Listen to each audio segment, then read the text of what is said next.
Bonjour à tous et ravi de vous retrouver pour ce nouveau JT breton. Dans l'actualité régionale de ce vendredi, le prix du lait continue de mobiliser les agriculteurs. À Vannes, ce vendredi, ils ont rencontré le préfet pour continuer à alerter les autorités. Le Chabab Oman 2, voilier 3 mâts de la marine royale du sultanat d'Oman, est en escale à Brest. Visite dans un instant. Et puis des roses par milliers en Bretagne. La fleur a ses adeptes dans la région. Et ils vont se rassembler ce week-end dans le Finistère. Dans le duplex, un point sur les sportifs bretons et les réseaux sociaux avec Maël Moisan. Bonjour Maël. Bonjour Julie. Alors, haine ou amour? Alors les sportifs bretons sont comme tout le monde, en fait, ils sont très présents sur le terrain des réseaux sociaux. Eh bien, vous nous expliquerez tout ça dans un instant, Maël.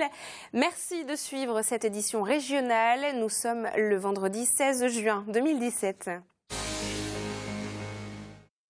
Entamée en début de semaine, la mobilisation des producteurs de lait se poursuit malgré des accords obtenus ce jeudi sur le prix du lait.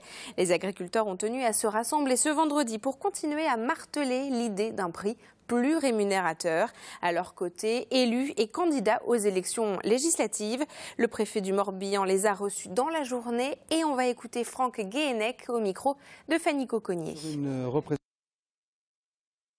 On est sur une représentation toute production et on a invité tous les élus, aussi bien locaux, cantonaux que départementaux et les candidats à la députation, bien pour montrer l'importance de l'agriculture sur le territoire et montrer aussi clairement aujourd'hui les difficultés que rencontre un certain nombre de productions parce qu'il n'y a pas de prix. Et on est aussi dans l'esprit à venir qu'ils puissent nous aider à mettre la pression sur le nouveau président et la nouvelle Assemblée nationale et le nouveau gouvernement sur les états généraux de l'alimentation pour clairement faire en sorte qu'il y ait une partage de la valeur entre les différents maillons de la filière. La Coperle reprend le pôle charcuterie de Financière Turenne-Lafayette. L'offre de reprise a été acceptée par le tribunal de commerce de Paris ce jeudi soir. La coopérative bretonne basée à Lamballe et qui regroupe près de 2700 éleveurs s'offre donc 9 entreprises et presque autant de marques de charcuterie. Les 1700 emplois du groupe seront préservés. 650 se trouvent en Bretagne, à Lampol-Guimillot et à Ergué-Gabéric. À Plougoumlaine, dans le Morbihan, d'importants travaux sont en cours. Une ancienne usine d'eau potable et son barrage sont en train de disparaître. La déconstruction et la vidange du plan d'eau viennent de débuter. Et à la fin des travaux, le site devrait avoir retrouvé son aspect d'autrefois. Le reportage de Karine Chevrolier. D'ici la fin du mois de juin, cette réserve d'eau potable de 200 000 m3 va complètement disparaître. Depuis 2011, elle ne sert plus à l'approvisionnement de Vannes Ouest. Une remise à l'état naturel du site a été décidée pour des raisons principalement écologiques. On a des poissons migrateurs qui sont bloqués par cet ouvrage. Il y a une échelle à anguilles, une passe à anguilles qui a été installée. Elle ne résout pas tout. Pour les salmonidés et les lamproies, par exemple, cet ouvrage est totalement infranchissable. L'objectif numéro 1, c'est vraiment la continuité écologique, à la fois piscicole et sédimentaire, puisque en termes de continuité écologique, on parle aussi de continuité des sédiments, le transit sédimentaire, qui pourra recommencer de façon naturelle sur ce site. Une fois le site réhabilité, se posera la question du propriétaire. Les rives appartiennent déjà au département et plusieurs types d'aménagements peuvent être envisagés. Avec la commune, avec les différents usagers, c'est-à-dire les pêcheurs, les chasseurs, les promeneurs, les agriculteurs, on pourra réfléchir effectivement à mettre en place des aménagements. Alors ça peut être de nouveau de faire une activité pastorale. On peut également développer de la pédagogie pour les enfants des écoles, pour les informer un petit peu sur la complexité des milieux humides et la fragilité des milieux humides. Et ça rentre parfaitement dans le cadre de ce que la commune a lancé, c'est-à-dire un atlas de biodiversité communale. La déconstruction de l'ancienne usine et du barrage va débuter à la fin de l'été. Coût global du projet, 575 000 € hors taxes. Il faudra attendre 2 à 3 ans pour que le site retrouve son aspect d'origine. Le Chabab Oman 2 vient d'une contrée située à plus de 7000 km de la France. Ce voilier 3 mâts qui appartient à la marine royale du sultanat d'Oman est en escale dans la cité du Ponant avec 89 membres d'équipage à bord et il s'est déjà rendu dans plusieurs ports européens. Brice Gouronec. 86 mètres de long, 942 tonnes, 3 mâts. Des bateaux comme ça, on a l'occasion d'en voir à Brest tous les 4 ans. Mais pour celui-ci, c'est une grande première. Le voilier vient tout droit du sultanat d'Oman, en mission diplomatique. Oman, c'est un pays de marins. C'est tout à fait normal à faire cette métier avec notre ami ici en France. C'est un dialogue, c'est une mission de culture, c'est une mission de compréhension avec tout le monde.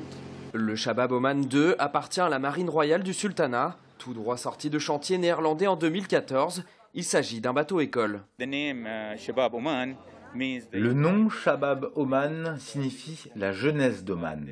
Le bateau est ouvert à tous les Omanais qui le souhaitent. On est un navire militaire de la marine royale, mais le bateau héberge des apprentis de tout milieu à Oman. Parmi les membres d'équipage, et c'est une première pour le pays, 12 femmes, dont 11 apprentis marins. C'est une première pour les femmes omanaises. C'est vraiment beau de le faire pour notre pays. On est très fiers de nous. Au début, c'était difficile, mais maintenant ça va. Les hommes ici sont comme nos frères ou nos pères. Ils font tout ce dont on a besoin. Le navire quittera le port de Brest le 19 juin pour continuer sa mission d'exhibition. Au programme, 14 escales et 17 ports jusqu'à fin octobre. Et dans le duplex, Maël Moison, journaliste sportif, revient sur l'utilisation des réseaux sociaux par les sportifs bretons. Alors Maël, est-ce que nos sportifs sont des adeptes des réseaux sociaux ? Alors Facebook, Twitter, Instagram, on s'arrêtera aux principaux. Les réseaux sociaux sont presque partout et donc les sportifs n'échappent pas à la règle. Ils ont trouvé un terrain d'expression et de communication valorisante sur les réseaux sociaux et donc les sportifs professionnels, les clubs, leurs équipes sont très présents comme de plus en plus de clubs amateurs. Est-ce que cela intéresse le public, les supporters ? Alors chez les professionnels, les voileux ont été les premiers à exploiter le filon et les clubs de foot aujourd'hui sont très présents et très suivis. Effectivement, la taille de leur communauté, puisque c'est comme ça que ça s'appelle, évolue et est proportionnelle au niveau des clubs et à leur importance, à leur notoriété. Donc on a Nantes et Rennes qui sont à plus de 700 000 abonnés entre Twitter et Facebook, Lorient et Guingamp entre 400 et 500 000, Brest moins de 200 000 et Concarneau, qui est le dernier venu, un peu plus de 500 000. Donc loin des 40 millions du PSG, qui est vraiment très loin devant. Mais ça révèle quand même quelque chose. Ça révèle qu'il y a une forme de hiérarchie qui se dégage. C'est le cas aussi chez les individuels, puisque Eugénie Le Sommer, l'attaquante de l'équipe de France de foot, est très loin devant, avec la gardienne de l'équipe de France de handball et du Brest-Bretagne handball, Cléopâtre Darleux. Et on a aussi le coureur Warren Barguil. Est-ce que certains sportifs sont plutôt opposés à l'idée comme ça d'exposer leur vie sur les réseaux sociaux ? Effectivement, et certains, même populaires, refusent de toucher à ça, refusent de trop rentrer dans les réseaux sociaux. C'est le cas notamment de Bruno Grougy, le capitaine du Stade brestois, ou encore de Cyril Gauthier, le coureur qui est le seul des 25 coureurs bretons professionnels qui n'a pas de compte Twitter ou Facebook, ou encore le skipper Michel Desjoyaux qui a plusieurs comptes, mais en fait c'est pas lui, il l'a reconnu, ce sont des usurpateurs qui ont pris son nom pour créer des comptes. En tout cas, c'est une question de génération, mais pas seulement. La preuve, Bruno Grougy, qui a seulement un compte Facebook et tenu par une supportrice, s'est expliqué pourquoi il ne voulait pas aller sur les réseaux sociaux. J'aurais trop peur de ne pas savoir gérer, que ça se retourne contre moi, qu'on entre dans ma vie. Et Cléopâtre Darleux, qui est pourtant très présente, elle confirme un peu. Je suis très méfiante, on donne tout, on filme tout, ça peut se retourner contre nous. Voilà les réseaux sociaux. Eh bien, merci beaucoup Maël en tout cas pour ces explications et votre reportage à retrouver sur le telegram.fr. Et voilà une rose qui attire aussi bien les poètes, les amoureux que les parfumeurs. Il en existerait près de 3000 variétés dans le monde. La rose reste la fleur mythique. Et la Bretagne lui consacre pour la première fois un salon organisé par celui qui a redécouvert la rose de Brest. Au domaine de Kerliver à Anvec, des étudiants en jardinerie préparent l'événement de ce week-end. Et Frédéric Lorenzon les a suivis. Au domaine de Kerliver à Anvec, ces étudiants apprentis préparent un événement inédit, le premier salon dédié aux roses en Bretagne. Ces futurs vendeurs en jardinerie préparent des décors pour accueillir des fleurs, ou plutôt la fleur emblématique, la rose. La rose, ça reste, oui, un incontournable, c'est certain. À l'origine de cet événement, ce retraité, passionné de roses, il a voulu associer les étudiants. à sa passion. Ce qui est intéressant pour eux et pour les visiteurs, ils vont animer des ateliers. Il y a 3 ateliers pratiques qui sont mis en place et ce sont les étudiants qui les animent avec la participation d'un professionnel. Mais j'ai trouvé que c'était formidable de pouvoir les faire participer. À quelques kilomètres de là, Gérard rend visite à l'un des derniers pépiniéristes bretons, producteurs de rosiers. Ce professionnel sélectionne des plants adaptés à la région.